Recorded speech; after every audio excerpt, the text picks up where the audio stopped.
Hello, welcome to my little print shop. This is day 1 of taking you along on my journey of designing and 3D printing projects until I have a Guinness World Record title in my hand. First things first, a little tour of my print shop. This is where I do all the printing, gluing, testing, and building of my projects. I have my design office in another building, and that's for another day.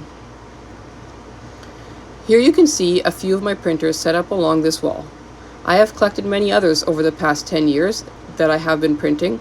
Some I still use on occasion. Anyways, so I'll go through the printers a little more in depth. The first one is an A1 Mini from Bamboo Lab. It's fairly small and prints the non-engineering materials. I basically use it for quick prototypes and tests so they don't take up one of my other printers.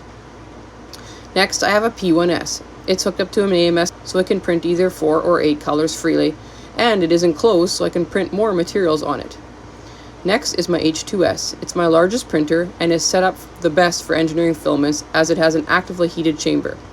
It's usually just printing out of a dry box, and I don't use multicolor on it for the most part.